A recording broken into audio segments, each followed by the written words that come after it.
Imagine stepping back into a world where everything is in flux. I mean, really changing. Where scattered clans give way to fortified cities. Huge cities, yeah. Where the tools of war evolve from bronze to, well, iron catapults. What a leap. And at the same time, the most profound questions about life and death are being answered. Answered by these charismatic ascetics who are, rejecting the very foundation of the established order. It's not just change, it's more like an institutional transformation. We're witnessing that exact moment where ancient communities shed their old, fluid tribal identities. Right. And solidified into powerful, defined territorial states. States capable of sustaining, well, colossal armies and this highly specialized urban life. This really is the axial age of ancient India. So our deep dive today is right into this crucible of creativity and conflict.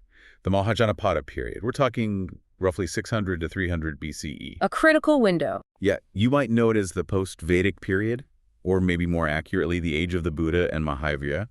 This is that 3-century span that really formalized ancient India's political map, fueled a massive economic boom, and, ultimately laid the foundations for the first great pan-Indian empire. And our mission for you, the learner, isn't just to memorize a list of names and dates. No. Definitely not. We're aiming for a comprehensive, detailed, and frankly, exam-ready understanding of this era. We'll do that by exhaustively exploring the sources we have. Okay. We'll focus on the revolutionary political dichotomy, kings versus councils, the economic engine of this second urbanization, and that incredible philosophical ferment that fundamentally reshaped South Asian thought forever. Right. Let's get started at the very beginning then. With the basic definitions, the terms that really frame this entire discussion, we need to unpack that transition, the shift from tribe to territory. Okay, to really grasp the political shift, we have to break down the key terms. We start with the older unit. The Jana. The Jana. Right. This term refers to a people, a clan, or a tribe. It's a community defined primarily by kinship, by blood ties, often nomadic or semi-nomadic. And when that Jana settles down, puts down roots, and formalizes its space, it becomes a joyo. A Janapada. Exactly. Yeah. Janapada literally translates as the settlement or territory of a jana. Okay. And the crucial change here is the shift in emphasis. Political identity isn't primarily about who your ancestors are anymore. It's about where you live, the land you control, the Janapada. So the Mahajanapada, these are the great territories of the people. But the Maha, the great part, that must signify something more than just size. It feels like a profound turning point. Oh, it absolutely does. It signals that transition from sort of fluid clan-based organization to a formalized state structure, one focused on a defined geographical territory. Territory over blood ties. Precisely. Territory superseded kinship, which allowed for the rise of centralized authority, bureaucracy, all the things you need to manage that territory and its resources effectively. This new territorial basis meant states could define boundaries, assess fixed revenue, project military power over people who weren't necessarily related by blood. So what were the key characteristics that define this age, beyond just state formation? You said earlier it felt like multiple revolutions happening at once. Yeah, you can really isolate four simultaneous and I think interdependent transformations. First, obviously, the formation of early formalized states. These weren't just loose confederations, they were competing aggressively for resources, for supremacy, which led to defined monarchies and these interesting republics. Second, and this is absolutely fundamental, the second urbanization of the Indo-Gangetic Plain. We're talking about a massive population shift, an explosion of cities, which required unprecedented economic organization. The scale of that urban growth is hard to overstate, isn't it? It allowed for a specialization that, tribal life just couldn't support. Exactly. Which brings us to the third factor, the increasing sophistication, and, importantly, the widespread application of iron technology, or loha. Iron. Yeah. Iron wasn't just useful for, say, better tools. It was a military and agricultural necessity for this new kind of state. We say states, cities, iron. Right. What's the fourth? Fourth, we see the systemic use and development of coinage, real money. This fully monetized the economy, enabling high-volume, long-distance trade like never before. Wow. And all this coincided, maybe even fueled the dramatic emergence of heterodox intellectual and religious traditions, Buddhism, Jainism, others, groups that question the very foundations of the existing Vedic world. It's an incredibly dynamic mix. Now, you mentioned sources. We rely on these to get that famous list of the 16 great states, the Mahajanapadas. Yeah. But they aren't exactly history books as we think of them, are they? They're overwhelmingly religious texts. That's right. So why? Why do we have to turn to Buddhist and Jaina canonical literature for our basic political geography of the period? Well, it's because history, in the sense of political or military chronicles, wasn't really the primary focus for writers back then. Their main concern was often religious or philosophical. Okay. But the spiritual journeys of figures like the Buddha and Mahavira, Hmm. well, they didn't happen in a vacuum. Their followers needed to map the political world they traveled through. Their stories, their teachings were inextricably linked to the courts, the cities, the polities that either supported them or sometimes opposed them. Ah, so the context was crucial for the religious narrative itself. Exactly. These religious traditions preserved these political lists because they needed to contextualize their founders' lives and teachings within the known geography, the political reality of the time. The lists serve as a kind of stage setting for the religious drama. Let's look at the Buddhist side first. The sources are primarily in Pali, right? Correct. The foundational scripture, the one that provides the standard canonical list of 16 Mahajanapadas, is the Anguttara Nikaya. It's part of the Sutta Pitaka. This text is really considered the gold standard for enumerating the major political players around the 6th century BCE. The go-to list. Pretty much. However, it's important to note that even within the Buddhist tradition, there wasn't complete uniformity. Another significant text, the Mahavastu, actually shows some variation. Oh, how so? It substitutes two different states, Shibi, which was in the Punjab region, and Dasharna, down in central India for the more commonly listed Gandhara and Cambodia in the northwest. Interesting. What does that slight difference suggest? Well, it subtly suggests that the perception of who the major powers were could vary, perhaps depending on the specific time the text was compiled, or maybe the geographical perspective of the compiler. It hints that the political landscape was maybe a bit fluid, or at least viewed differently from different locations. Okay, and what about the Jaina sources? They use Prakrit or Ardha Magadhi. Yes, their canonical language. The key Jaina source here is the Bhagavati Sutra. And interestingly, like the Anguttara Nikaya, it also lists 16 Mahajanapadas. 16 again. 16 again.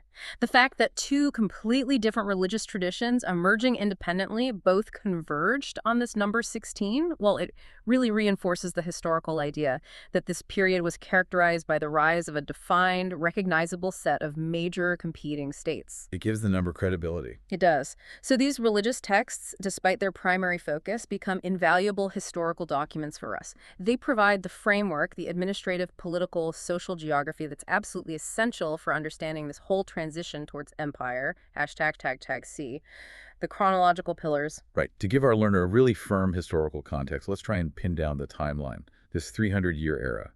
Where does it really begin and end? What are the key anchor points? Okay, the starting point is pretty firmly set around c. 600 BCE.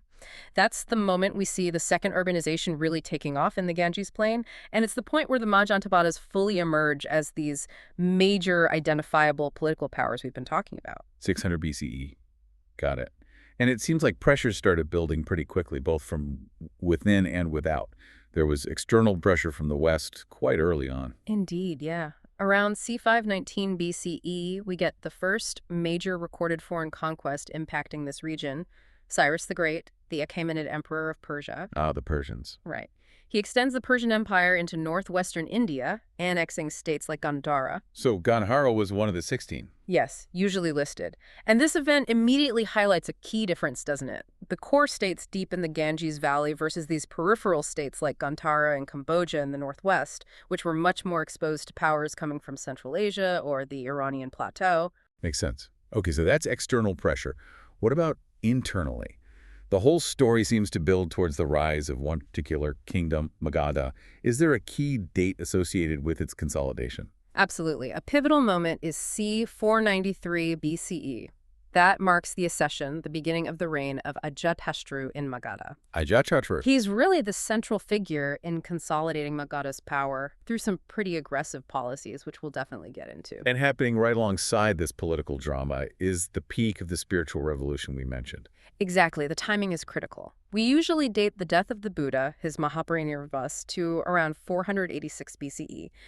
And the death of Mahavira, the key figure in Jainism, is dated roughly to c. 468 BCE. Wow, so close together. It really is. It means these great philosophical and religious systems were developing their core ideas and institutionalizing themselves exactly as the political systems were locked in this fierce struggle for dominance. The two streams are flowing powerfully at the same time. Fascinating overlap. Okay, moving towards the end of this roughly 300-year period, the ultimate political consolidation before the Mauryan Empire arrives on the scene, that was the Nanda dynasty. That's right. The Nanda dynasty ruled Magadha from approximately c. 362 to 321 BCE.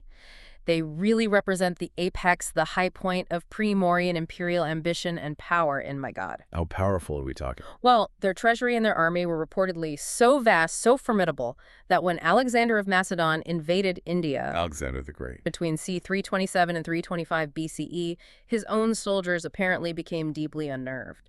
The prospect, the fear of having to confront the massive army of the Nanda king ruling at the time, Dhanananda, is often cited as a major factor in why Alexander's forces essentially mutinied near the Beas River and forced him to turn back. They didn't want to face the Nandas. Incredible. So the Nandas effectively stopped Alexander. In a way, yes. Their reputation preceded them. And this Mahajanapada period then concludes with that final definitive shift towards a unified empire. Precisely. The end date is usually marked at c. 321 BCE. That's the year Chandragupta Maurya overthrew the last Nanda ruler, Dhanananda, and founded the Mauryan dynasty, ushering in a whole new era of pan-Indian empire. So this 3-century epoch is perfectly framed then. It starts with urbanization and state formation taking root, and it ends the moment that state formation achieves critical mass, leading directly to empire. That's a great way to put it, from emergence to dominance. Now, what I find truly fascinating here is that the political thinking, the way states were organized in this period, it wasn't all the same. It wasn't monolithic. The landscape was actually split, wasn't it? Between two fundamentally different competing forms of state organization. Absolutely. That's one of the most compelling aspects of this era. We see this fundamental dichotomy between, on the one hand, centralized monarchies, kingdoms ruled by a single king, and on the other, these unique non-monarchical systems that we generally refer to as Gata Sanghas, sometimes called aristocratic republics or oligarchies, hashtag A, monarchical systems, kingdoms. Okay, let's start with a more familiar model first. The monarchies, the kingdoms. What defined their structure? How do they work? These were, as you'd expect, centralized polities. Sovereignty, the ultimate authority, resided in a king, a Raja. One ruler. One ruler, and power was typically hereditary, usually following the principle of primogeniture passed down to the eldest son. This naturally ensured that power stayed concentrated within the ruling family. The king's authority became increasingly formalized, centralized, less personal, more institutional. And to manage a larger territory and population like this, they must have needed a pretty complex setup, right? And administration. Yes, definitely. This kind of centralized rule necessitated a supporting structure. Ministers, advisors, a growing bureaucracy. And this administration had two absolutely non-negotiable functions in this new economic reality. Which were? First, assessing and collecting revenue, primarily land tax, the lifeblood of the state. Second, maintaining a standing army. You needed professional soldiers to defend the territory and project the king's power. And the key examples of this model, the big monarchies. The primary examples, the ones that really dominate the narrative, are Magadha, of course, Kosala, and Vatsa. These kingdoms exemplify this successful centralized structure. Their kings embodied the state's power, and they were often closely associated with promoting orthodox Vedic rituals and the Brahmanical social order, hashtag B, non-monarchical systems, Gata Sanghas. Okay, so then we have the Gata Sanghas as the institutional counterpoint. These feel almost like a resistance, maybe? A resistance to that centralizing trend we see in Magadha. How did these oligarchies, these republics, actually operate? Yeah, counterpoint is a good word. They are defined as oligarchies, or maybe proto-states. Sometimes the texts call them Gat Rajas, which can mean chiefdoms or republics. The key difference was that political power was intentionally diffused. It wasn't held by one person. Not concentrated. Not concentrated.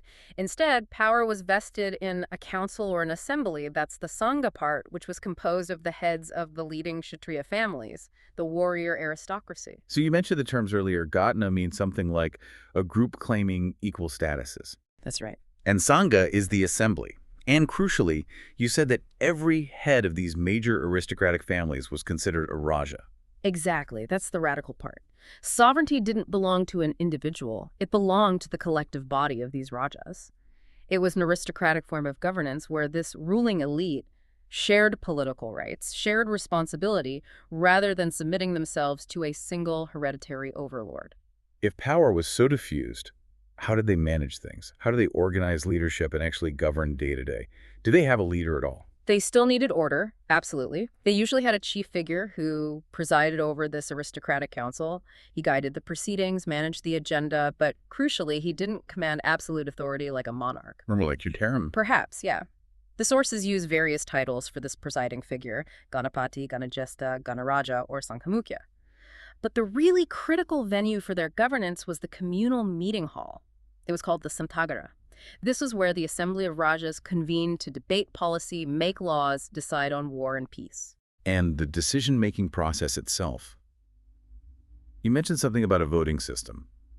That sounds remarkably sophisticated. It really does. The sources describe a fascinating system for when consensus couldn't be reached in the Samtagara. Decisions were made by vote. They used small, specially prepared pieces of wood called salakas. These functioned essentially as ballots. A wooden ballot. Wooden ballots. Yeah.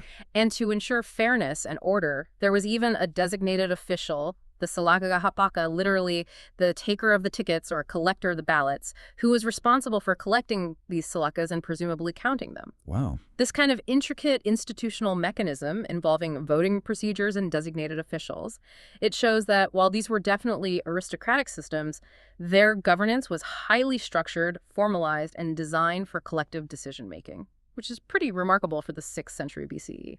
You also mentioned their social structure was simpler compared to the kingdoms. Fewer layers. Why was that? Well, think about it.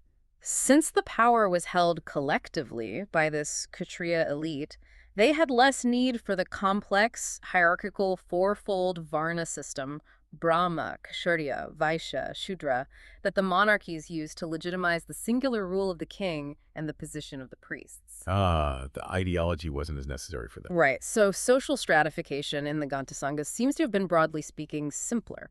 You basically had two main strata, the ruling families, the Kshatriya or Ojakula, who held all the political power, and then the vast majority of the population who did the work, the agricultural laborers, artisans, servants, referred to generally in the text as dasa karmakara, meaning slaves and hired laborers. And geographically, where were these systems typically found? You said mainly on the periphery. That's the general pattern, yes. They were prevalent in the Himalayan foothills. Think of the Shukyas, the Buddha's clan, or the Mallas, and also in areas that were perhaps less fertile or more geographically isolated compared to the rich central Ganges plain dominated by the monarchies. What does that geographical distribution suggest?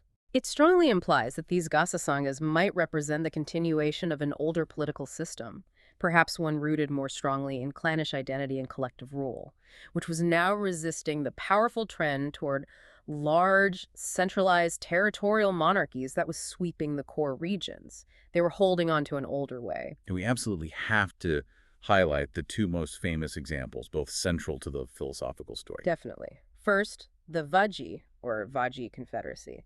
Centered at Vaishali, this was a massive entity. It was a union of 8 powerful clans, including Mahavira's own clan, the Jatrikas. Some texts, possibly exaggerating but showing its scale, claim it involved 7,707 Rajas participating in governance. 7,707. That's incredible. Incredible. It gives you a sense of the scale of this collective aristocracy. And second, the Mallas. They were another confederation of republics with a main capital at Kusinagra. They are said to have had 500 Rajas, and Kusinagra, of course, is famously the site where the Buddha passed away, his Mahaparinirva. So both Mahavira and the Buddha emerged from this specific political background, the Gatsasanga world. Directly from it. Their origins are embedded in the aristocratic structures of these non-monarchical states. Now, how did the establishment, the Orthodox Brahmanical tradition tied to the monarchies, react to these decentralized systems? Were they fans?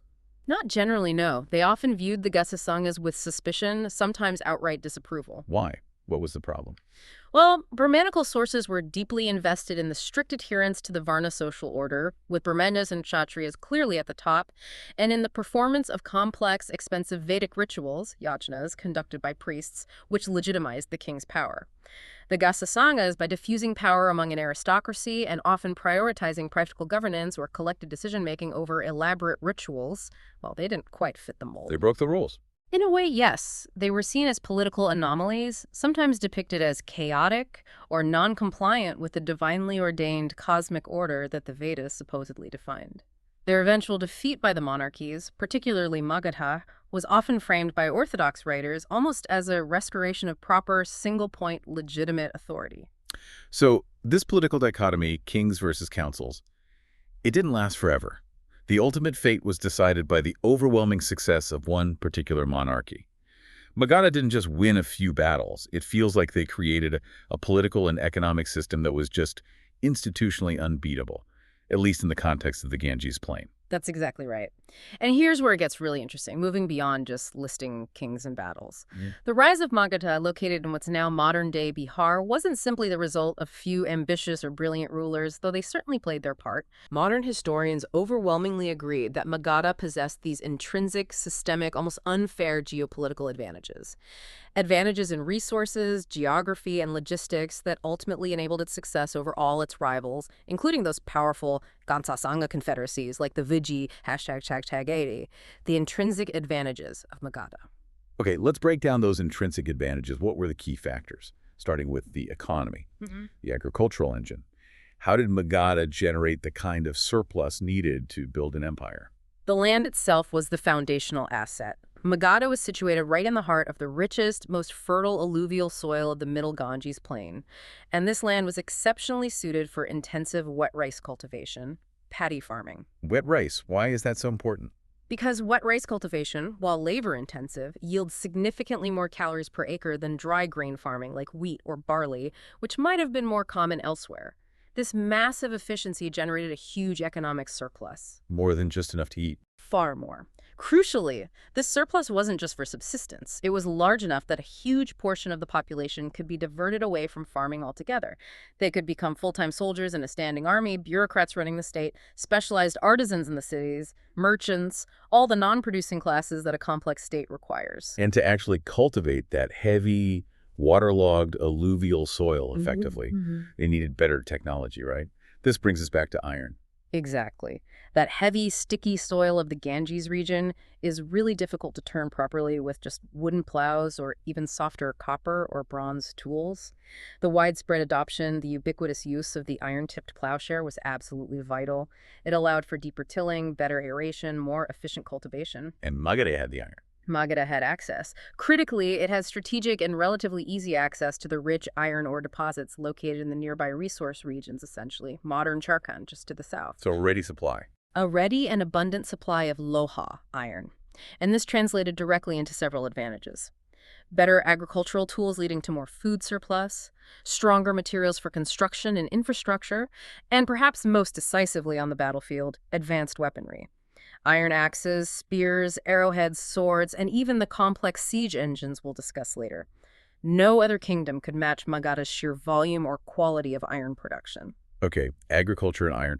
What about military assets? You hear a lot about elephants in ancient Indian warfare. Yes, elephants were a major factor.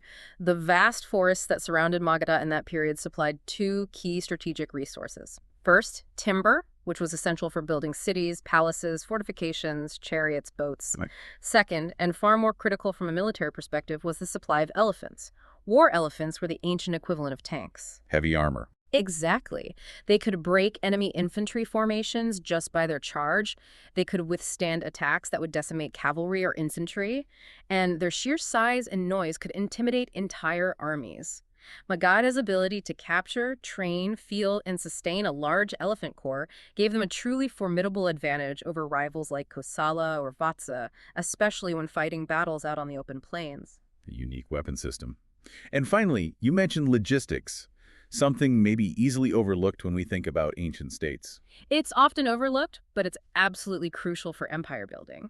Magadha had a massive geographical advantage here because it commanded the mainstream of the Ganga River and its major tributaries, like the Sun and the Gandak. Why were the rivers so important? Because rivers provided by far the cheapest, fastest, and most convenient routes for communication and transportation in the pre-modern world. Think about it. Moving grain, timber, iron, trade goods, or even entire armies. much easier by boat than overland on rough tracks. Makes sense. So, this river network was critical. It allowed the central administration in Magadha to move troops rapidly to deal with threats, to control the flow of interregional trade along this vital water network, and, perhaps most importantly for state finances, it ensured the rapid and systematic collection of revenue taxes, usually paid in grain, back to the central treasury, eventually located at Paliputra. So Magadha's geography was just perfect for centralization and expansion. It was almost a perfect storm. The combination of fertile land for surplus, accessible iron for tools and weapons, forests for timber and elephants, and rivers for transport and control. It gave Magadha a set of advantages that other Mahajanapadas simply couldn't match in the long run. #B, the capitals. That strategic thinking you mentioned, it seems reflected in their choice of capital cities too, and the fact that they even moved the capital later on. Yes, the choice and relocation of the capital definitely reflects their evolving strategic priorities. The initial capital of Magadha was Rajagaha. That's near modern Rajgir in Bihar. What was special about Rajagaha? Its location. It was naturally defensive, nestled in a valley surrounded by 5 substantial hills. It offered excellent natural fortifications. This was probably ideal during the earlier phases of state formation, when Magadha was perhaps more focused on consolidating its core territory and defending itself from raids or attacks by smaller neighboring rivals. Protection was paramount. But then, as Magadha grew stronger and more ambitious, the focus shifted from defense to offense, expansion, consolidation. Exactly, and that's when the capital was moved. Probably in the 4th century BCE, under the later Haryankas or perhaps the Shishunagas, the capital was transferred north to Paliputra, modern Patna. And Paliputra's advantage was? Location, location, location. But in a different way. Paliputra sat directly on the south bank of the Ganga, at a strategic confluence with other rivers like the Sun. It commanded the main east-west water and land routes right across the entire Gangetic Plain. A central hub. A true imperial hub. It was perfectly positioned for controlling trade, mobilizing resources from across a much wider territory, and projecting power outwards. Moving the capital to Paliputra was a clear, deliberate statement of imperial ambition, setting the stage perfectly for the Mauryan Empire that would soon follow. #C, imperial strategies and dynasties. This rise to dominance wasn't the work of just one king or even one dynasty, was it? It was a multi-generational effort, starting with the Haryanka dynasty. Bimbisara is often mentioned as the founder, or at least an early key figure. Bimbisara is crucial, yes. He really set the tone for Magadha's expansion, but his approach seems to have been quite measured and strategic, not just brute force. How so? Well, he worked to secure Magadha's frontiers and build its influence through clever political maneuvering as much as conquest. He famously used diplomatic marriage alliances with the ruling families of major neighboring powers, notably Kosala to the west, and the powerful Lichakezi clan of the Baji Confederacy at Vaishali to the north. Marrying into rival houses to neutralize them. Essentially, yes. Creating bonds, reducing threats. But he wasn't purely defensive. At the same time, he engaged in targeted conquest. His most significant military achievement was conquering the kingdom of Aga to the east. Why was conquering Aga so important? Because Aga controlled the important river port city of Kampa.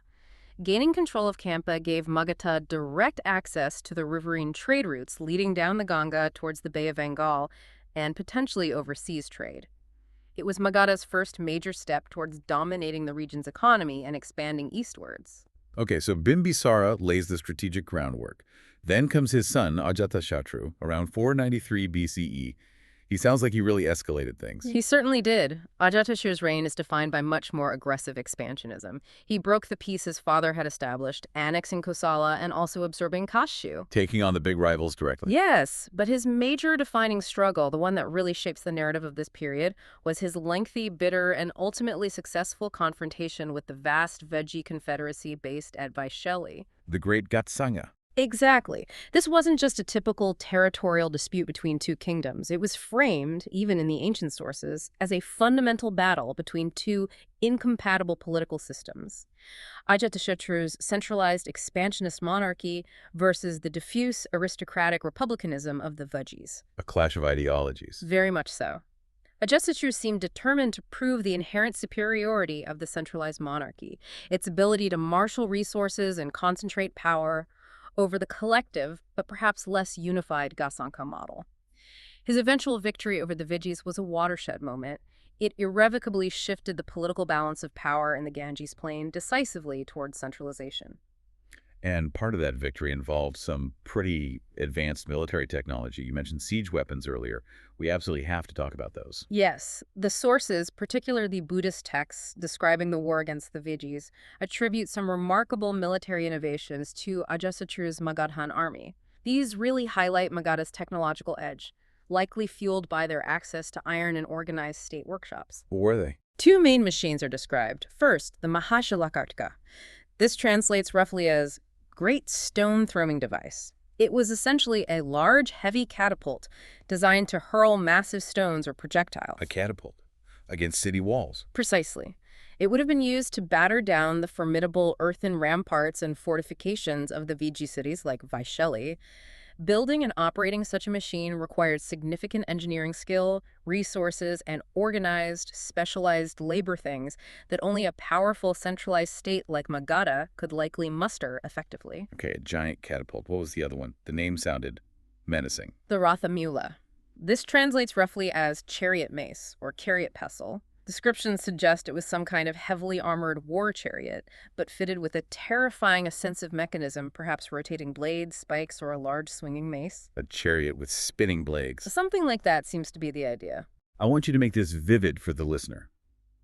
Imagine being an infantry soldier, maybe from the Vijay side, lined up in formation, and seeing that thing, the Rathamela, rumbling towards you for the first time. What would that have been like? It would have been sheer terror, utter panic.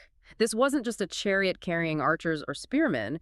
This was something designed for shock and awe, the ancient equivalent. The Rathamela seems to have been conceived to drive straight into and break up dense formations of enemy infantry, literally scything through them or smashing them apart. It was like a mobile battering ram aimed at soldiers, not walls. Unstoppable. Or at least intended to seem that way. Its invention and deployment demonstrate that Magadha wasn't just fighting battles using traditional tactics. They were actively innovating warfare. They were leveraging their resource base, the iron, the timber, the engineering capacity fostered by the state to create unprecedented military advantages and break their enemies' will to fight. Incredible technological edge. Okay, so after the Haryankas, there's mention of a brief Shishunaga dynasty, sort of a transition. Yes, the sources note the Shishunagas taking over, possibly shifting the capital permanently to Paliputra and continuing Magadha's expansion, notably against Avanti. But they seem to pave the way for the next truly revolutionary dynasty. The Nandas, ruling from about 362 BCE. And the founder, Mahapadmananda, his origins are hugely significant, aren't they? Monumentally significant. Mahapadmananda is historically pivotal because multiple sources, including Puranic texts and even Greek accounts derived from Indian informants, strongly suggest he was of Sudra origin. Shudra, the lowest of the four main varnas in the traditional hierarchy.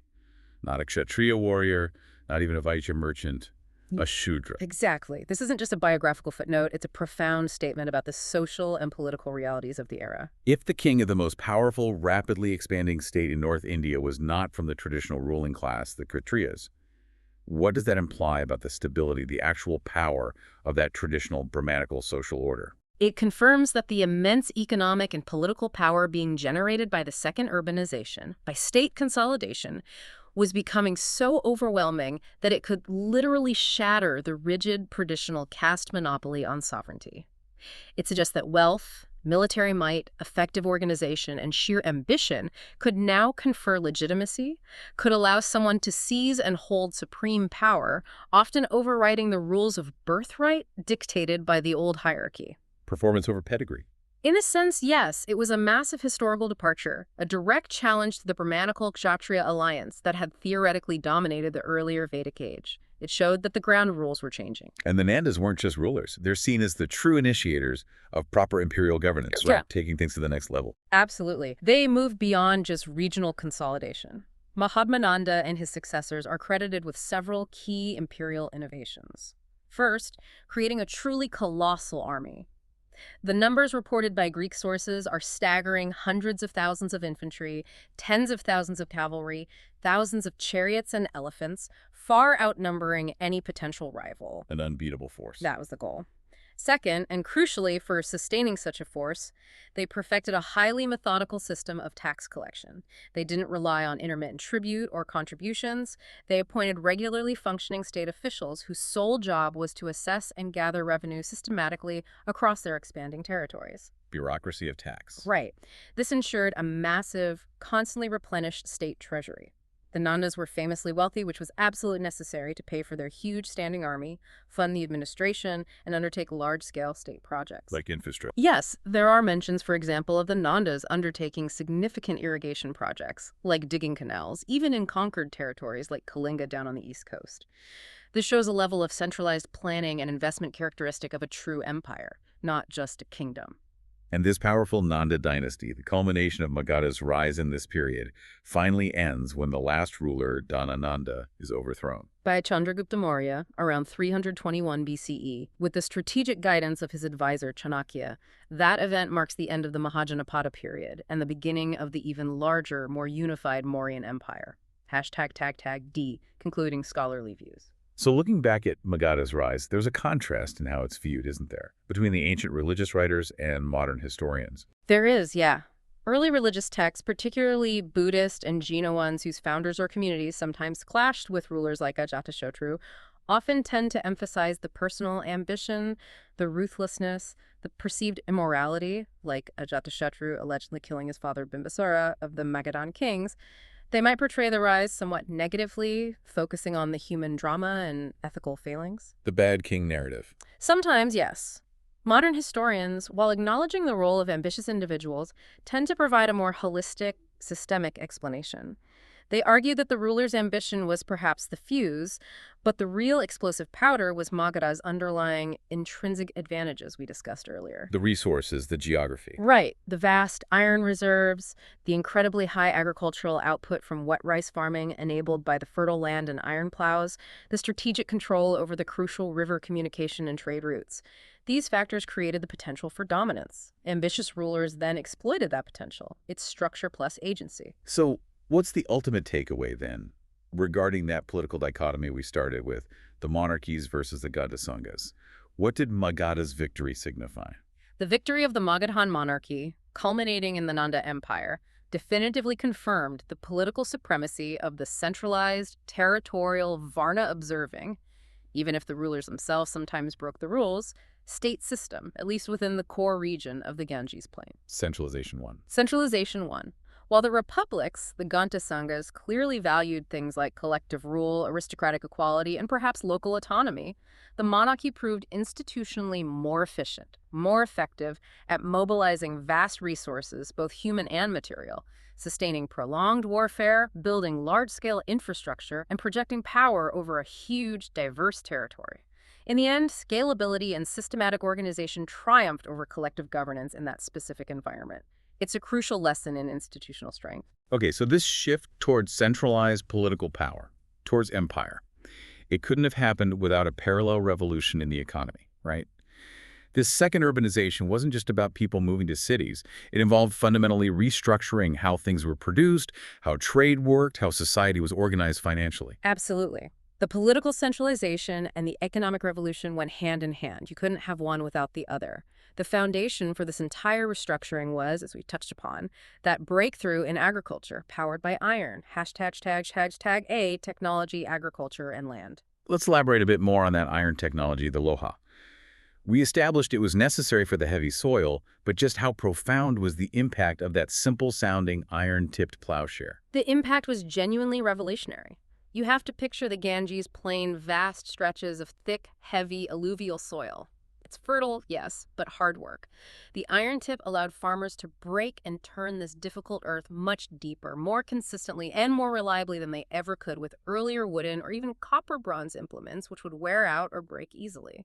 Deeper plowing matters how? Deeper plowing means better aeration of the soil, better moisture retention, better root penetration for the crops. It maximized the potential of that fertile land. This ability to consistently and efficiently turn heavy soil led directly to that significant boost in agricultural yields, more food per unit of land and labor, which was the absolute prerequisite for the entire economic structure we're describing. And this sustained that massive surplus production, which you said centered on wet rice farming. Yes, wet rice or paddy cultivation was key in the core areas like Magadha. It's highly labor-intensive, requires managing water through irrigation or rainfall, but the caloric output per acre is phenomenal compared to many other staple crops.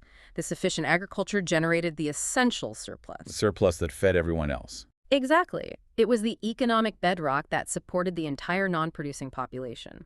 The tens, maybe hundreds of thousands of full-time soldiers in the Nanda army, the growing ranks of administrators and officials in Paliputra, the priests, and the entire ecosystem of specialized artisans, merchants, and laborers living in the burgeoning urban centers.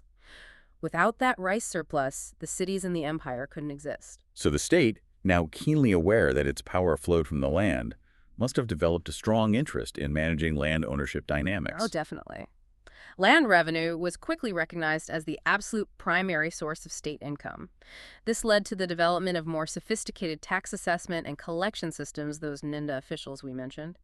We also start to see the beginnings of concepts around land ownership. There's a nascent idea of private ownership emerging, reflected in legal or customary sayings like, land belonged to the one who first cleared and cultivated it. Interesting. Not just the king owning everything. It seems more complex than that. Maybe a mix of state control, community rights, and emerging private claims. We also see advice given to rulers in texts suggesting the state should actually control the rate of forest clearing, not just let anyone clear land anywhere. Why? To ensure that new cultivation was managed properly, perhaps taxed effectively, and didn't disrupt existing revenue streams or ecological balances needed for things like timber and elephants. It shows early signs of strategic resource management by the state, #B urban centers and material culture. So that agricultural surplus directly translated into these thriving cities, the Nagra, which popped up across the landscape. And they weren't randomly placed, they were strategically positioned Position 4. for commerce and administration. They typically grew at crucial nodes in the communication network. Can you give us some examples linking them to their strategic function? Sure, we see major riverine centers, like Paliputra itself, situated perfectly on the Ganga to control traffic flowing east and west, or Kampa in Oga, controlling access further downriver. Then you have critical land route hubs like Ujjaini, the capital of Avanti in central India. Ujjain was a vital crossroads connecting the northern plains down towards the Deccan Plateau and the western ports on the Arabian Sea. It controlled major overland trade. So river hubs and land hubs. Right. And then you had established centers that functioned as both administrative and commercial hubs within their regions, often with long histories already. Think of Kaushambi, the capital of Vasa, known for its textiles. Or Kaushu, which is Varatasi, always a major religious and commercial center. And Rajaiha, the older Magadhan capital, remained important.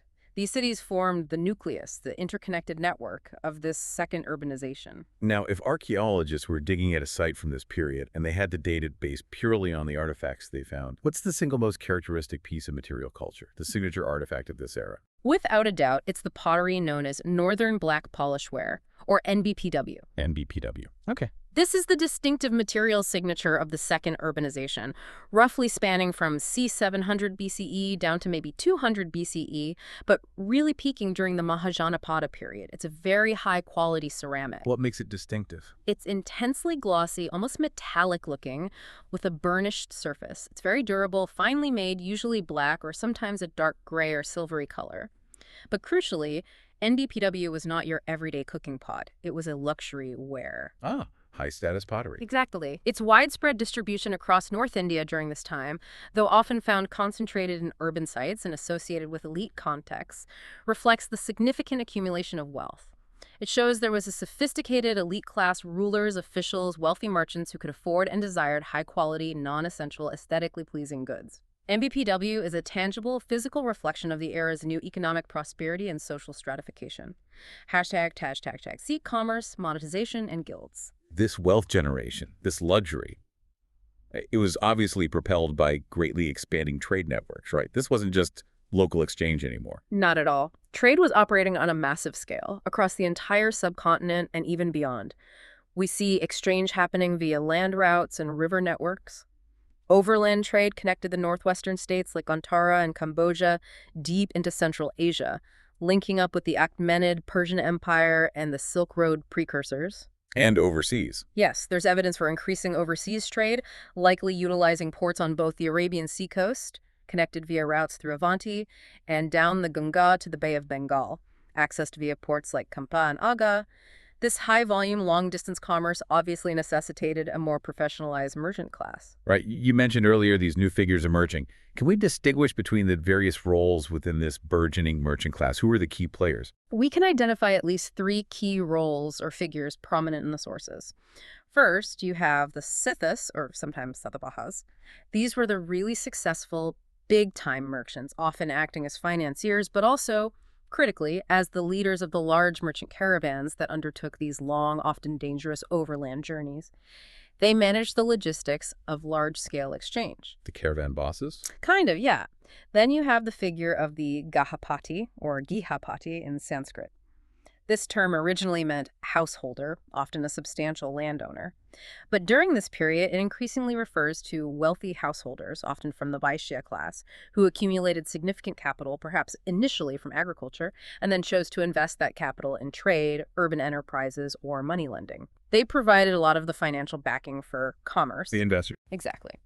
And thirdly, perhaps overlapping with the Sethi, is the Srihin. This term specifically denotes a major financier, someone involved primarily in large-scale trade finance, money lending, banking-type activities. These three, the caravan leader merchant prince, the investing landowner, and the specialized financier, represent the new economic elite driving the urbanization. And these merchants and also artisans, they didn't just operate individually, did they? They formed powerful organizations, the guilds or srisis. These sound like more than just trade associations. You suggest they were almost political actors. They were hugely important, yes. The srisis were absolutely central to the economic and social fabric of the urban centers. They were powerful corporate bodies, organized usually by specific craft or trade. So you'd have a weaver's guild, a potter's guild, a metal workers guild, a merchant's guild, and so on. What did they actually do? What were their functions? Their functions were really exhaustive, covering the entire production and distribution process for their members. They would often procure raw materials collectively, perhaps getting better prices. They strictly regulated the quality of production. Maintaining standards was key to reputation. They controlled prices in the market to ensure stability and fair returns. And they organized the marketing and sale of the finished goods. They managed the whole supply chain for their specific industry. Sounds very organized. How much power did they have? How autonomous were they from the state, from the king? This is where it gets fascinating. Their power was immense, extending even into the legal sphere. The sources state that the customary law of these guilds, the rules and regulations they set for their own members and their trade, known as the Shrit Dharma. This customary law actually possessed the force of law. The force of law, meaning the king had to respect it. Essentially, yes. It meant that the central state, even the powerful Magadhan monarchy, had to recognize and generally respect the legal jurisdiction and the commercial regulations established by the guilds within their own spheres of influence. This gave the Sirikis a unique position of political influence and a degree of self-governance that's quite remarkable. They were powerful lobbies and regulatory bodies rolled into one. Okay, this high volume of organized trade, finance, it must have strained the old barter system beyond its limits. This is where money comes in, monetization. Exactly. The sheer scale and complexity of trade demanded a more efficient medium of exchange. This era saw the widespread, systemic adoption of coined money, largely replacing barter for most significant transactions. And the first real currency, what did it look like? The earliest known standardized currency in India were the punch-marked coins. They're called that because instead of having inscriptions or ruler portraits like later coins, they had various symbols, geometric shapes, animals, sun, trees, literally punched onto the surface of the metal blanks. What are they made of? Primarily silver, sometimes copper. They came in relatively standardized weights, the most common being the karshapana or pana. The standardization, even just by weight and recognized symbols, was key. It allowed for easier calculation, valuation, and exchange across the vast territory covered by these trade networks. And you mentioned another term earlier, nichka. That also related to money. Yes, nichka shows an interesting evolution. In the much earlier Rigvedic period, the term seems to refer to a type of gold ornament, maybe a necklace or pendant, used as a high-value gift or item of wealth. So jewelry. Initially, yes. But by the Mahajanapada period, as the economy matured and became monetized, the term nishka appears to have transformed into a clear measure of value, possibly a specific weight or unit of gold used for very high-value transactions or maybe for storing large amounts of wealth. The shift from a personal ornament to a more abstract, standardized measure of value really illustrates the growing commercial sophistication of the era. Once you have coined money circulating widely, that naturally enables more complex financial practices. Absolutely. Coined money was the essential lubricant for practices like kusita, which is the term used for usury or money lending charging interest. Was that controversial? It certainly seems to have been initially. Some early Brahmanical law texts expressed disapproval of charging interest, seeing it perhaps as exploitative. However, for the merchant class, needing capital for long-distance trade ventures, which were risky and tied up funds for long periods, money lending and borrowing at interest were absolutely indispensable. Economic reality trumped religious objections. Starting beyond lending. Coined money also facilitated more complex market behaviors, things like forward speculation making contracts or bets on the future price of goods. It indicates a rapidly developing financial system, moving well beyond simple exchange. Hashtag city, social stratification, and reality. Now, despite all this incredible economic change, all this flux and new wealth, formally, the social structure that was preached, the ideal, remained the orthodox fourfold Varna hierarchy, Brahman, priests; Kshatriya, warriors, rulers; Vaishya, merchants, farmers; and Sutra, laborer, servants, with the top three classified as Dvija, or twice-born, entitled to Vedic initiation. That was the official system. But did the economic reality we've been discussing actually alter the power dynamics between those classes on the ground? Oh, fundamentally, yes. The whole economic engine, the intensive agriculture, the urban workshops, the trade caravans relied heavily on non-kin labor.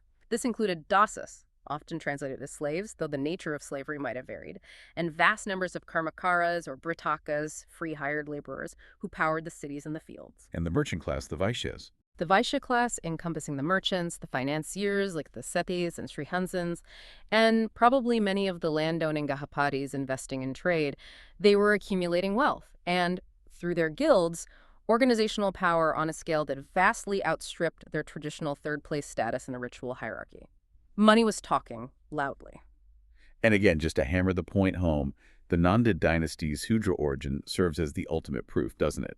That the political and economic reality could directly contradict the strict traditional Varna norms. It is the single best piece of historical evidence we have for the flexibility or perhaps the contested nature of social reality during this period. The system was preached, the ideal was upheld in texts, but in practice, factors like immense wealth, military might derive from that wealth, and sheer administrative organization could confer political legitimacy and allow individuals or groups to achieve supreme power, regardless of their supposed status by birth in the ritual hierarchy. The map wasn't always the territory. Okay, so we have these massive political shifts towards empire and this huge economic revolution driven by agriculture, trade, and cities. But you said earlier that these same forces, the surplus, the urbanization, the instability, the social change, also fueled something else. A massive intellectual and spiritual revolution. People were suddenly questioning everything. Exactly. The very flux and upheaval of the age, the rise and fall of states, the new opportunities and inequalities created by wealth, the mixing of populations and cities seemed to create a kind of crisis of meaning for many people. The old answers weren't enough. It created incredibly fertile ground for dissent, for new ways of thinking about life, death, and liberation. And the orthodoxy they were challenging, the established system, was Vedic Brahmanism. What were its core tenets again, briefly? At its heart, Vedic Brahmanism was based on the absolute, unquestionable authority of the Vedas as revealed scripture. Its central practice revolved entirely around the performance of elaborate, complex, and often very costly yajnas, ritual sacrifices conducted by Brahmin priests. And it relied fundamentally on the assertion that the rigid fourfold Varcha hierarchy was not man-made but divinely ordained, part of the cosmic order. This system naturally prioritized the priesthood and the rulers who sponsored them. But the seeds of questioning this system, they were sown a bit earlier, weren't they? With the Upanishads. Yes, the Upanishadic shift happening in the centuries just before the Mahajanapadas really flower was the crucial ideological prequel. The Upanishads started to move the intellectual focus away from external ritual, away from the mechanics of sacrifice, and towards internal contemplation, towards understanding the nature of the self, the Atman, the individual soul, and its relationship to the ultimate reality, Brahman, the universal principle. A turn inwards. A turn inwards. This fostered a tradition of renouncers, ascetics, sannyasins, individuals who were intellectually or morally disenchanted with the cost, the complexity and sometimes a perceived emptiness of the old ritual system, and went off seeking deeper truths through meditation and self-discipline. Hashtag B, the Shramana tradition, the striving ones. And this philosophical shift, this tradition of renunciation and questioning, eventually coalesced into what we call the Shramana tradition. What does Shramana actually mean, and what united these different schools that emerged? Shraman is a Sanskrit word that literally means one who strives, one who exerts oneself, or one who toils. It became the general term used to refer to a whole range of ascetic groups and new philosophical schools that emerged during this period, particularly those defined as Nastika. Nastika meaning? Meaning heterodox specifically, those who actively rejected the authority of the Vedas. That was the key defining feature, setting them apart from orthodox Brahmanism. So what were the common threads, the core tenets that unified this diverse Shramana challenge to the old order? Despite their differences on specific doctrines, you can identify 4 key tenets that generally united them. First, as we said, the explicit rejection of Vedic authority. They didn't accept the Vedas as infallible or necessary for liberation. They also rejected the ultimate efficacy of Vedic ritual sacrifices. They saw them as pointless or even harmful. Okay, rejection of Vedas and sacrifice. Second, they placed a strong emphasis on individual agency and personal effort. Liberation wasn't achieved through priests performing rituals on your behalf. It depended on your own actions, your own ethical conduct, dhamma, and your own mental discipline. Responsibility shifted from the priest to the individual striving. Individual effort. Third, they almost universally accepted the twin doctrines of karma, the law of moral causation, where actions have consequences, determining future rebirths, and samsara, the endless suffering-filled cycle of birth, death, and rebirth, from which they sought liberation, moksha or nirvana. These concepts might have pre-Vedic roots, but the Shramanas made them absolutely central. Karma and samsara. And fourth, how did they spread their message? Fourth, and this was crucial for their popularity, they deliberately chose to teach and communicate using the vernacular languages spoken by the common people, languages like Pali, used in early Buddhist texts, and various forms of Prakrit, like Ardha Magadhi, used in Jaina scriptures. This was a direct contrast to the Brahmanical tradition, which maintained a near monopoly on Sanskrit, the elite liturgical language. Using the vernacular made their teachings accessible to a much wider audience, including merchants, artisans, women, people from lower castes, everyone excluded from high Vedic learning. Breaking the language barrier. And we absolutely must re-emphasize the link between the origins of the most famous Shramani leaders and those non-monarchical states, the Gajasengas. Yes, the connection is striking and cannot be overstated. The Kshatriya origins of the key founders are undeniable. Mahavira, the historical propagator of Jainism, belonged to the Kshatriya clan, which was a leading member of the aristocratic Vijay confederacy based in Vaishali. A Republican aristocrat. Exactly. And Gautama Buddha, the founder of Buddhism, belonged to the Sakya clan, whose state was also a Gata Sangha, located in the Himalayan foothills. So what does this tell us? It strongly suggests that the political structures that resisted monarchy, these aristocratic republics with their traditions of council meetings and perhaps greater internal debate, were also the social and intellectual spaces most fertile for philosophical questioning and dissent against the rigid, hierarchical, ritual-bound Vedic structure associated with the monarchies. The political fringe fostered the philosophical revolution, #tag see key heterodox schools, in-depth exploration. Now, within this broad Shramana movement, several distinct schools emerged, often engaging in fierce debates with each other. Let's contrast the 2 most historically significant and enduring ones, starting with Jainism, associated with Vardhamana Mahavira. Right, Mahavira. He wasn't the founder, technically.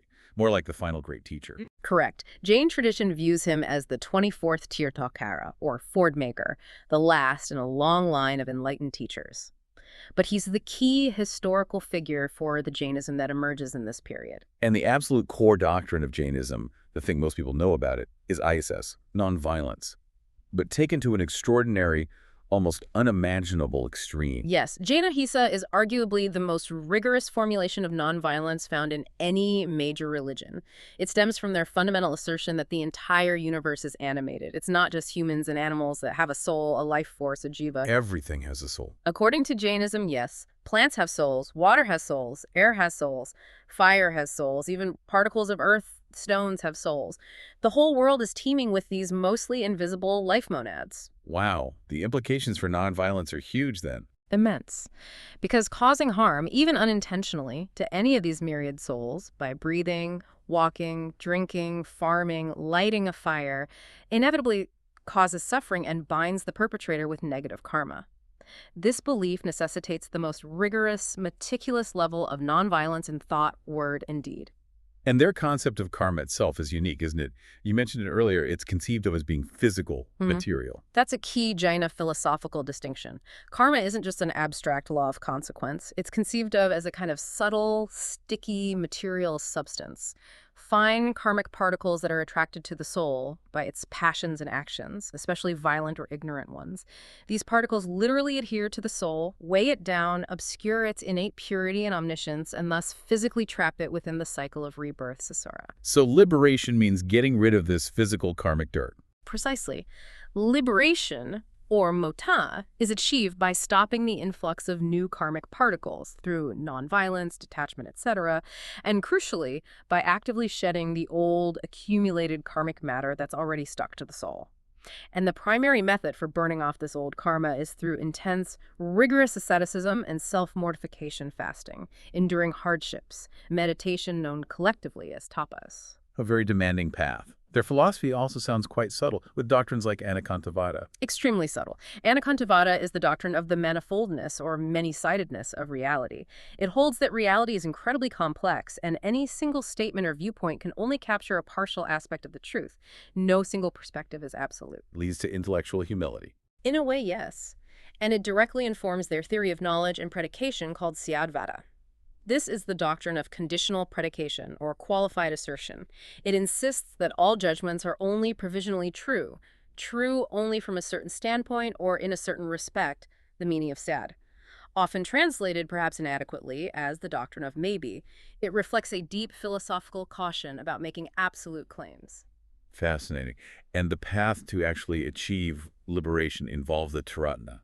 Yes, the three jewels of Jainism are right faith, belief in the Jaina teachings, right knowledge, understanding the nature of reality, soul, and karma, and right conduct, living according to the ethical principles, especially ahimsa and asceticism.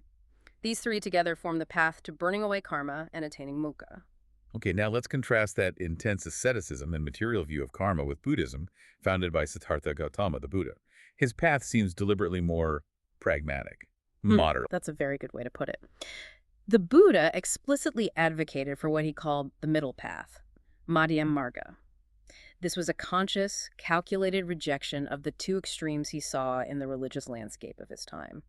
On one hand, he rejected the extreme self-indulgence and pursuit of sensual pleasures, which he associated perhaps with the wealthy elites or some philosophical schools. On the other hand, he also rejected the extreme self-mortification and severe asceticism, like that practiced by the Jains or other ascetic groups, which he himself had tried and found didn't lead to enlightenment. Finding a balance. Finding a balance. This moderation, this avoidance of extremes, was likely one reason Buddhism became so appealing, particularly to the burgeoning urban classes, the merchants, the artisans, even householders. It offered a path to liberation that didn't necessarily require complete withdrawal from the world or debilitating physical austerities. You could practice it while still engaged in life, to a degree. And the core of his teaching is often summarized in the Four Noble Truths and the Eightfold Path. Yes, those form the practical heart of Buddhist doctrine. The Four Noble Truths diagnose the human condition. 1. Life inherently involves suffering, dukkha. 2. Suffering originates from craving, desire, and attachment.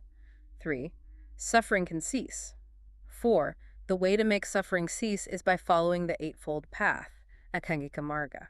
And the Eightfold Path provides the method. It provides the practical method covering ethical conduct, right speech, action, livelihood, mental discipline, right effort, mindfulness, concentration, and wisdom, right understanding, thought. It's a comprehensive guide to transforming one's mind and behavior to extinguish the roots of suffering. Philosophically, Buddhism also offers some radical concepts, particularly about the self. You mentioned anatta. Yes. Alongside the concept of anicca, universal impermanence, the idea that everything is constantly changing, nothing is permanent. Buddhism's doctrine of anatta, non-self or soullessness, is perhaps its most unique and challenging philosophical contribution. It's the explicit rejection of the idea of a permanent, unchanging, underlying self or soul, Atman, of the kind found in Brahmanical thought and even in a different way in Jainism. jiva. No permanent soul. What is reborn then, according to Buddhism? It's not a soul that gets reborn, but rather a continuously changing stream of consciousness, a bundle of karmic energies and psychological predispositions that flows from one life to the next, conditioned by past actions, karma. It's a process, not a fixed entity being reborn. Profoundly different. And liberation, Yervat, what is that in Buddhism? Nirvat literally means blowing out or extinguishing. It refers to the extinguishing of the fires of greed, hatred, and delusion, the root causes of suffering and rebirth. It's the cessation of craving, the attainment of ultimate peace, the end of the cycle of samsara. It involves the complete dissolution of the ego clinging that perpetuates suffering. And you noted earlier that the way the Buddha organized his followers, the monastic order or sangha, reflected his own political background. Yes, this is another fascinating link. The structure and procedures of the early Buddhist monastic sangha were deliberately patterned, it seems, upon the democratic, collective decision-making processes found in the Gata Sangha polities he came from, like the Lichashavis of Vaishali, whom the Buddha apparently admired. How so? They used procedures involving consensus, formal motions, debate, voting on matters of communal importance, like disciplinary rules or ordinations, and adhering to agreed-upon rules, Vinaya. This provided a stable, internally governed institutional structure for the religion to survive and spread, offering a kind of organized, egalitarian counterpoint to the rigid, hierarchical structures of the monarchies.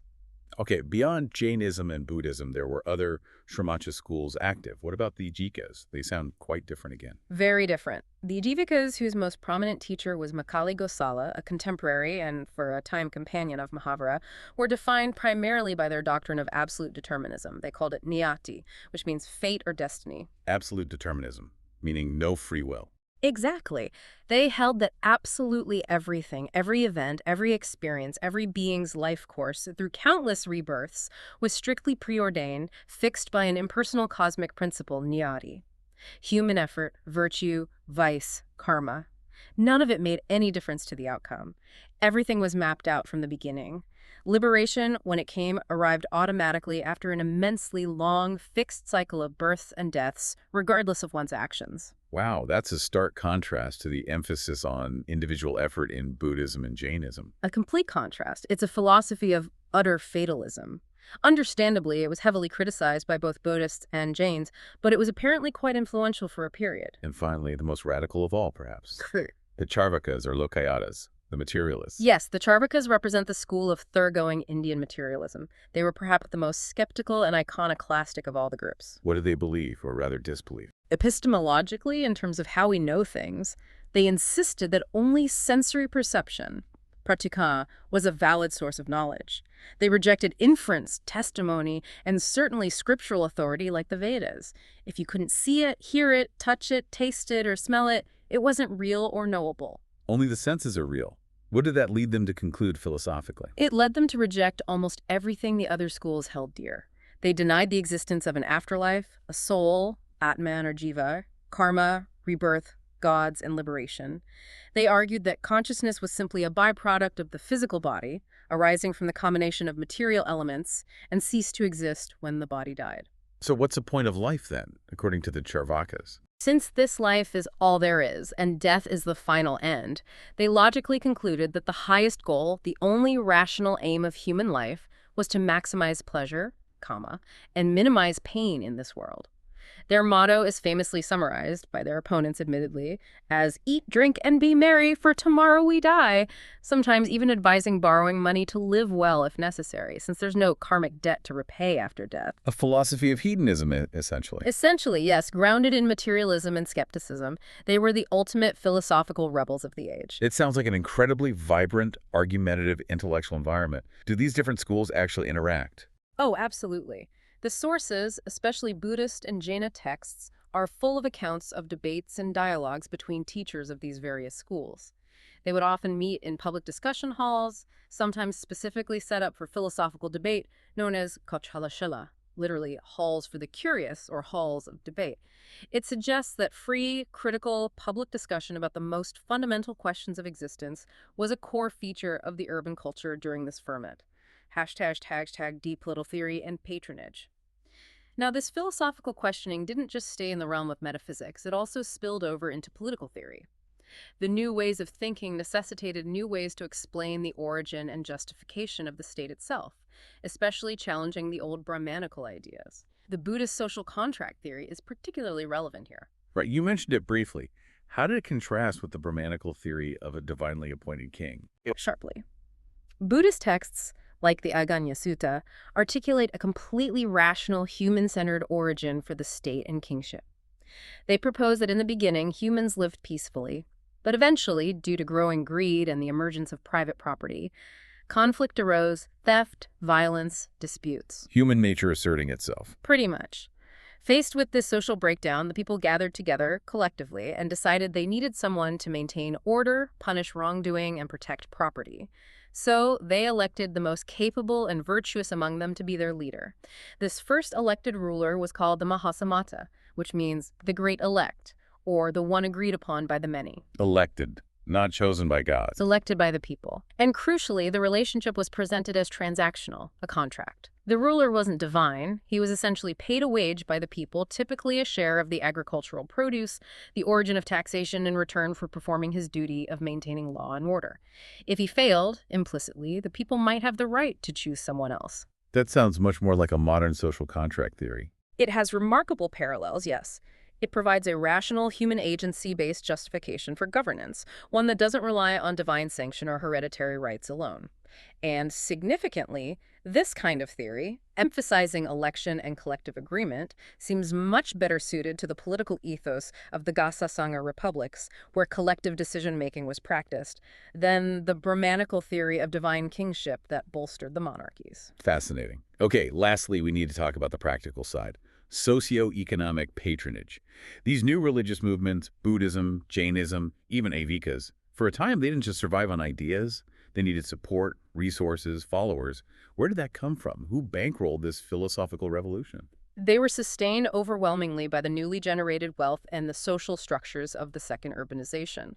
Their primary patrons, the people who provided the donations for monasteries, nunneries, stupas, and supported the monks and nuns, were overwhelmingly drawn from the prosperous classes of the cities and towns. Specifically, the wealthy merchants, the Sethis and Shurahins we talked about, and the substantial landowners, the Gahapadis.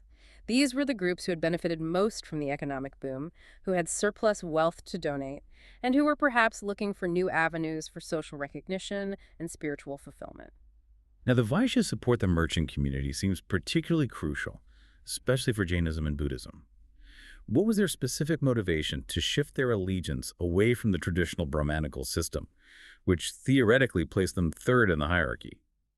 There were likely several converging motivations. Firstly, as we discussed, the Vaishya community had become economically dominant, or at least extremely powerful, through trade, finance, and efficient agriculture. Yet, their social status in the rigid Varna hierarchy remained fixed below the Brahmanas and Kshatriyas. The new religions, particularly Buddhism and Jainism, offered them an alternative path to social respect and recognition that wasn't solely based on birth. Status could be earned through piety, ethical conduct, and generous donations, regardless of one's position in the old hierarchy. A way to bypass the old system. Exactly. Secondly, the new religions offered a potentially less expensive and less time-consuming path to spiritual merit compared to the elaborate and costly Vedic yajnas.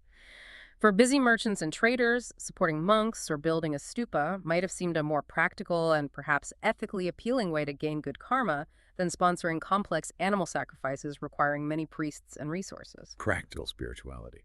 And for Jainism specifically, you mentioned earlier that its core doctrine of extreme ahimsa had a direct commercial implication. Yes, this is a fascinating consequence. The very strict Jaina interpretation of nonviolence made traditional agriculture, which inevitably involves harming insects and soil organisms during plowing and harvesting, ethically problematic for devout Jainas. This practical constraint meant that many Jaina adherents naturally gravitated towards professions that involved minimal direct harm to life, like trade, commerce, money lending, banking, jewelry-making professions, where the risk of causing direct physical harm to living beings was much lower. This professional specialization further embedded the Jaina faith within the powerful and wealthy merchant class, creating a strong, mutually supportive relationship where the merchants patronized the religion and the religion provided an ethical framework suited to their commercial activities. This patronage was key to Jainism's survival and long-term influence, especially in Western India. And a final point on patronage. Were these new religious orders, the Buddhist and Jaina Sanghas, socially inclusive? Did they welcome people from different backgrounds? Generally, yes, and this was another major source of their appeal. Both the Buddhist and Jaina monastic orders explicitly rejected social status determined solely by birth. While they certainly attracted elites, they were, in principle and often in practice, open to people from all varnas, including Shudras, and importantly, they also offered significant spiritual opportunities for women who could become nuns, bhikkhunis in Buddhism, sadhvis in Jainism. So they provided a social space. They provided an alternative social space, a community where non-Brahmanical elites, marginalized groups, and women could achieve spiritual status and social recognition that might have been denied to them within the stricter confines of the orthodox Brahmanical structure. This inclusivity was a major factor in their rapid growth and widespread appeal during this period of social change. Okay, we've covered the politics, the economics, the philosophy. It feels like we need to tie all these threads together now by systematically walking through that list, the famous 16 Mahajanapadas, primarily based on the Anguttara Nikaya list. But not just listing them, let's try to highlight the defining characteristics and the context for each one, reinforcing the themes we've explored, turning the list into mini case studies. Absolutely. This final review helps to solidify the political geography and see how diverse and interconnected this world really was. It puts flesh on the bones of the name. Right. Let's start with the undisputed heavyweight champion, the eventual victor, Magadha. Magadha, located in southern Bihar. Capital shifted from the defensive Rajagav to the strategic Paliputra, clearly a monarchy. And its defining story, as we've seen, is its rise to dominance fueled by that unbeatable combination of agricultural wealth, wet rice, strategic river control, Ganga, and unparalleled access to iron resources. It's the geographical and political center of our entire discussion. Its main rival for a long time was Kosala. Kosala, situated to the west of Magadha in modern Uttar Pradesh. Its capital was Shravasti, a major city where the Buddha spent much time, also a monarchy. Kosala was Magadha's primary competitor for control of the fertile Upper Ganges plain for a significant period. Its eventual defeat and assimilation by Ajatashatru of Magadha really exemplifies the winner-take-all dynamic of politics in this era. Further south in the Ganges Valley, Vatsa, also called Vamsa. Vatsa, or Vamsa, located south of the Ganga, likely around modern Allahabad. Its capital was the prominent city of Kaushambi, another monarchy. Vatsa's specific importance highlighted in sources is often economic in sorting. It was noted particularly for the production of fine cotton textiles. This positions it as a key manufacturing and trading hub along those central river routes. Moving out of the core Gangetic Plain now to the west center, Avanti. Avanti, a large and powerful kingdom located in western and central India, roughly modern Malwa region. Its main capital was the great city of Ujjaini, modern Ujjain, also a monarchy. Ujjaini's significance cannot be overstated. It was positioned as an absolutely vital node, a crossroads, on the major overland trade routes connecting the northern plains down to the Deccan Plateau, Dakshinpatha, and also westwards toward the crucial port cities on the Arabian Sea coast. Avanti derived tremendous strategic and economic importance from controlling these land routes, somewhat independent of the Ganges River network. Okay, now back to the Ganges region, but focusing on the non-monarchical states, Hmm. the key oligarchy that fought that epic war with Magadha, Vuji or Vaji. Vaji, located north of the Ganga, across parts of Bihar and extending into Nepal. Its most important center was the famous city of Vaishali. This was the quintessential oligarchy, or Gata Sangha. As we discussed, it was a powerful confederacy of probably 8 clans, including the Lishchavis and Mahavira's Jatrikas. It represents the institutional prototype for diffused aristocratic power and is intrinsically linked to the origins of Jainism. Its eventual hard-fought defeat by Ajatashatru's Magadha really symbolizes the end of the Republican experiment as a major political force in the core Gangetic region. And the other famous Gata Sangha associated with the Buddha's death, Malla. Mamala. Located east of Kosala, perhaps spanning parts of modern Uttar Pradesh and Bihar. It was also an oligarchy, likely a confederation of related clans, with main towns including Kusanagra and Pava. Its enduring historical significance comes primarily from Kusanagra being the site where the Buddha attained Mahaparinirvana, his final passing. The existence of both Malla and Baji as powerful republics highlights the political prevalence of this alternative model right at the dawn of the great philosophical age. What about the states that were absorbed relatively early in Magadha's expansion, Oga and Karsha? Right, these show the consolidation process in action. Oga, located to the east of Magha in eastern Bihar, had its capital at Kampa, near modern Bhagalpur. It was a monarchy. Its key significance was its control over the lower Ganga and the port of Kampa. Magadha, under Bimdisara, conquered Oga relatively early, securing that vital trade access towards the Bay of Bengal. This was a crucial first step in Magadhan expansion. And Kusha, centered on the ancient and holy city of Varachas, Benares. Initially, Kasha seems to have been quite powerful and prestigious, perhaps a monarchy itself. However, its location, sandwiched between the growing powers of Kosala and Magadha, made it a prime target. It seems to have been contested, controlled by Kosala for a time, and eventually fully assimilated, probably by Magadha. Its fate is a clear example of how smaller or strategically vulnerable kingdoms were swallowed up during the political consolidation trend of the era. Now, moving towards the west, there were states that seemed to connect this era back to the older Vedic past, the time of the epics, Kuru and Panicala. Exactly. These names resonate strongly with the Mahabharata. Kuru was located in the Haryana Delhi region, the traditional heartland of the Kuru dynasty. Its capitals included Indraprastha, often identified with Delhi, and Hastinapura. Listed as a monarchy in this period, its main importance seems to be this historical continuity, linking the Mahajanapada age back to the late Vedic past. And Panyakala, located west of Kosala in western Uttar Pradesh, divided into northern and southern parts, with capitals perhaps at Ahitchatra and Kampilya, also listed as a monarchy. Interestingly, though, some earlier sources suggest Panyakala might have originally been a confederacy or had republican elements. If so, its status as a monarchy by this period might indicate that the trend towards centralized rule was occurring even outside the direct sphere of Magadhan influence, perhaps reflecting a broader regional shift. Okay, a couple more from the main list.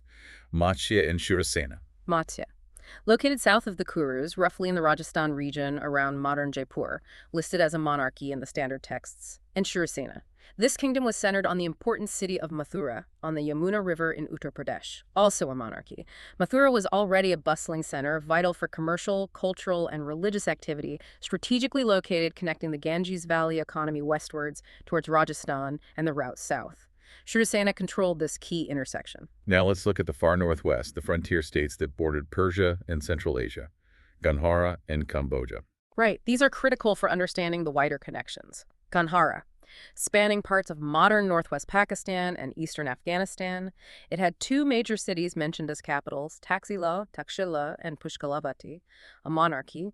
Gandhara was a major cosmopolitan center of learning, Taxila especially, and a absolutely critical trade hub, the gateway connecting the Indian subcontinent overland to Persia and Central Asia. But also vulnerable. Extremely vulnerable due to that strategic position. As we noted, it was conquered by the Achaemenid Persians under Cyrus or Darius around 519 BCE, showing its integration into that wider West Asian political sphere.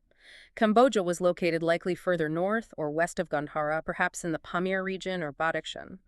Sources are less clear on its exact structure, maybe a chiefdom or monarchy. Its people were noted specifically for their excellent horses and their martial skills. Cambodian mercenaries and cavalry were renowned.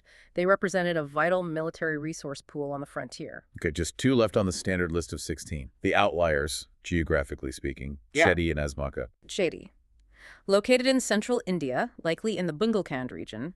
Sources are a bit ambiguous, but some Jaina texts suggest it might have been a Gata Sangha, or at least had many rajas or chiefs, indicating a less centralized structure possibly persisted even in the central peninsula, away from the Ganges heartland. Interesting.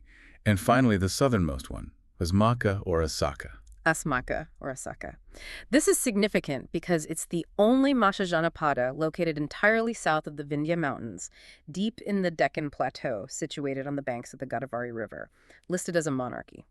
Its existence on the list is crucial because it proves that the political consciousness, the trade networks, and the sphere of influence of these northern states extended far to the south, likely via that major trade route known as the Dakshitapatha, the southern route. Asmaka represents the reach of this interconnected political and economic system beyond the Ganges Valley itself. Wow. That really paints a picture of a complex, dynamic, and far-reaching political landscape across the entire subcontinent. #tagoutro. We've really covered a vast amount of ground today, exploring a period of truly fundamental redefinition in ancient India, Let's try and synthesize the core insights one last time, just to bring it all together. Okay, I think the Mahajanapada period, those crucial 3 centuries, can really be understood through the lens of 3 simultaneous revolutions. First, the political centralization, driven inexorably by Magadha's institutional strength and resource advantages, culminating in the Nanda Empire. Right, centralization. Second, Second, the economic modernization. We saw this powered by iron technology enabling agricultural surpluses, especially wet rice, the explosion of cities and trade, the development and spread of coinage, and the rise of powerful new economic actors like the merchant guilds, the streets. The material basis of society was transformed. politics, economics, Yeah. and third. Third, the incredible philosophical diversity. The emergence and flourishing of the Sharmanta movements, Buddhism, Jainism, Ovikas, Charvakas, and others, which fundamentally challenged Vedic orthodoxy, introduced new ideas like karma and nonviolence in radical ways, and ultimately reshaped the religious and ethical landscape of South Asia forever. And politically, that victory of the centralized state, Magadha, over the collective republics, the god Sasangas, seems almost inevitable in hindsight, based on the factors we discussed. It does seem that way, given the specific conditions of the Ganges Plain. The Magadhan victory powerfully demonstrated that, in that context, geopolitical resources, easy access to iron, highly productive paddy land, control of navigable rivers combined with systematic administrative efficiency and methodical revenue collection. Well, that combination proved stronger, more resilient, and ultimately more scalable than the localized power structures and perhaps the internal political fragility of the aristocratic Gadasangas. It's a profound early lesson in the power of institutional design and resource mobilization for state building. So, as a final thought for you, our listener, reflecting on all this, what should really stand out as perhaps the most profound socioeconomic takeaway from this period, something that really reshaped Indian society in the long run? I think it has to be the patronage dynamic. Reflect on the fact that these revolutionary new religions, Buddhism and Jainism in particular, were overwhelmingly supported, funded, and patronized by the newly enriched urban merchant class, the Vaishyas. Why is that so significant? Because it vividly reveals how, in a period of rapid economic upheaval and social flux, the actual structure of social power often reorganizes itself to follow economic power. It demonstrates that wealth, commercial influence, and effective organization, like the guilds, could successfully challenge, subvert, and ultimately override centuries of traditional, ritually defined status based purely on birth. The rigidity of the Vedic Varna system, while still ideologically present, was irrevocably altered by the reality of the wealth flowing through the cities, symbolized perhaps by the gleam of those silver and copper punch-marked coins. Money changed the game.